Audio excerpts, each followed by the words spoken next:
અને શું કહું, આજે સવારે હું દૂધ આપવા ગયો ત્યારે એટલે મને બહુ બોલતા હતા.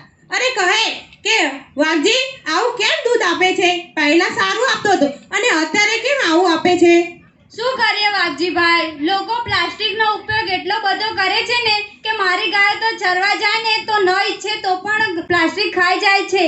આથી અરે આ પ્લાસ્ટિક ગાયના આંતરડામાં જાય છે અને આંતરડા ખરાબ કરે છે અને એના કારણે દૂધ બી ઓછું આપે છે અને તકલીફ તો કેટલી ભોગવવાની. પણ આપણા લોકો તો સમજતા જ નથી ને. દૂધની થેલીઓ પણ પ્લાસ્ટિકની, શાકભાજીની થેલીઓ પણ પ્લાસ્ટિકની, ખાવાનો નાસ્તો પણ પ્લાસ્ટિકની બેગમાં, અને વળી પાછો મસાલો ખાવાનો માવો પણ પ્લાસ્ટિકમાં, અને પાછી પાણીની બોટલ પણ પ્લાસ્ટિકની. હારું, આ પ્લાસ્ટિકની કિંમત શું? સારું અને સસ્તું, પછી લોકો તો વાપરે જ નહીં. પણ આનો કઈ ઉપાય તો શોધવો જોઈએ ને વાઘજી. હા નાગજીભાઈ, ચાલો.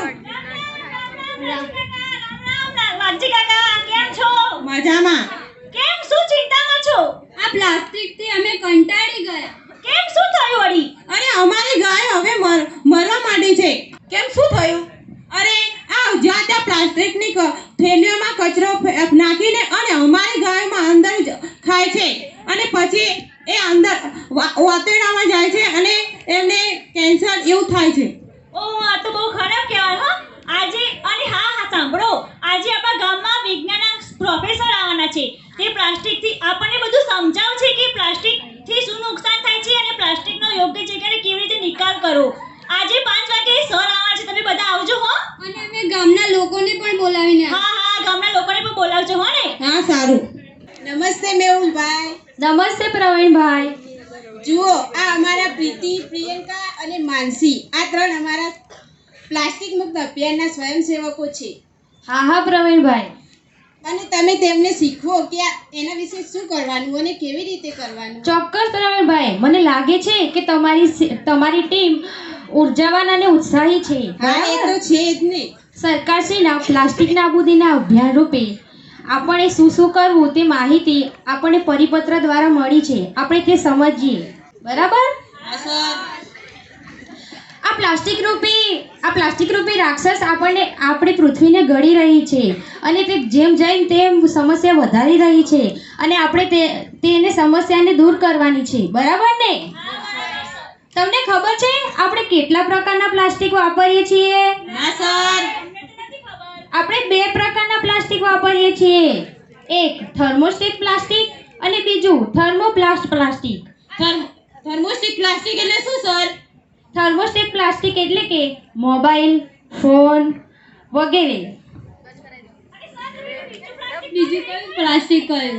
થર્મોપ્લાસ્ટ પ્લાસ્ટિક એટલે કે પ્લાસ્ટિકની બેગ, પાણીની બોટલ, આપણા ઘર વપરાશમાં વપરાતી પ્લાસ્ટિકની વસ્તુઓ. બરાબર? અને બીજા 4 ઉપાયો છે. એક રિડ્યુસ, બીજું રીયુઝ, ત્રીજું રિસાયકલ અને ચોથું રિજેક્શન. અરે સાહેબ, અમને તો ઇંગ્લિશ આવડતું જ નથી. શું ઇંગ્લિશ બોલો છો? પણ ઇંગ્લિશ પણ બોલવું જરૂરી છે. હા સર, પણ તમે અમારા ગામના લોકોને ગુજરાતીમાં સમજાવો, તેમને ખબર પડે. બરાબર. રિડ્યુસ એટલે કે ઘટાડવું. આપણે બને ત્યાં સુધી પ્લાસ્ટિકનો ઉપયોગ ના જ કરવો જોઈએ. બરાબર? હા સર. અને બને તેમ ધારો કે આપણે પ્લાસ્ટિકની પાણીની બોટલ વાપરીએ છીએ તેના બદલે સ્ટીલની પાણીની બોટલ લઈ શકીએ ને? હા સર. અને માટીની પણ લઈ શકીએ. બરાબર? તમને ખબર છે પેલા શાકભાજીવાળા મોઘી બેન છે ને, તેમને પણ પ્લાસ્ટિકની થેલીના બદલે કાગળની થેલીનો ઉપયોગ કરે છે. અને અમારે ત્યાં એક રામાભાઈ કરીને છે, તેમને પ્લાસ્ટિકના કપમાં ચા વેચતા હતા અને પ્લાસ્ટિકના કપમાં ચા પીતા હતા. તો પ્લાસ્ટિકના કપમાંથી ચા પીવાથી તેમાં પ્લાસ્ટિક ઓગળે અને આપણને કેન્સર થાય છે. બરાબર? તો તેમનું મૃત્યુ પણ થઈ ગયું. હા.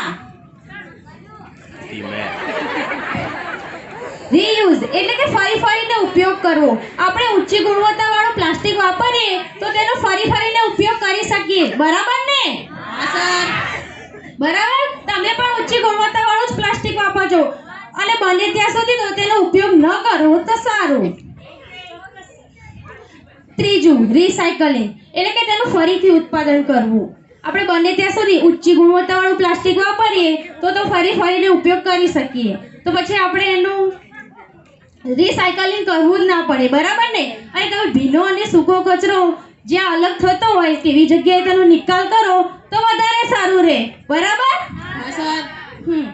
અને ચોથું રિજેક્શન, એટલે કે ના કહેવી, નાબૂદ કરવું, પ્લાસ્ટિકને નાબૂદ જ કરી દેવું, બરાબર? આપણે બને ત્યાં સુધી પ્લાસ્ટિક વાપરવું જ ના જોઈએ, અને વાપરીએ તો ઊંચી ગુણવત્તાવાળું જ વાપરવું જોઈએ, બરાબર? હા, તમે મને શાંતિથી સાંભળી એ બદલ આભાર. Thank you sir. Thank you sir, તમારો ખૂબ ખૂબ આભાર કે તમે અમારા ગામના લોકોને અને અમારી કોલેજના સ્ટુડન્ટોને સમજાવ્યું કે પ્લાસ્ટિક મુક્ત કેવી રીતે થયું, કેવી રીતે કરવું. Thank you sir. શાબાશ, મને આનંદ છે કે મેં કહ્યું તે પ્રમાણે તમે પ્લાસ્ટિક મુક્તિ અભિયાન ચલાવી રહ્યા છો. તમને બધાને સમજાઈ ગયું ને કે પ્લાસ્ટિકથી આપણને કેટલું બધું નુકસાન થાય છે?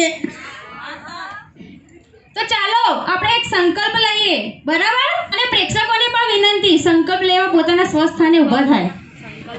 આજથી અમે સંકલ્પ લઈએ છીએ કે આજથી આપણે સંકલ્પ લઈએ છીએ કે બને ત્યાં સુધી પ્લાસ્ટિક વાપરીશું જ નહીં, બને ત્યાં સુધી પ્લાસ્ટિક વાપરીશું જ નહીં, અને વાપરીએ તો ઊંચી ગુણવત્તાવાળું જ વાપરીશું, ઊંચી ગુણવત્તાવાળું જ વાપરીશું, અને તેનો યોગ્ય જગ્યાએ નિકાલ કરીશું. હવેથી અમે બજારમાં કંઈ પણ વસ્તુ લેવા જઈએ તો કપડાની થેલીનો જ ઉપયોગ કરીશું. જય હિન્દ.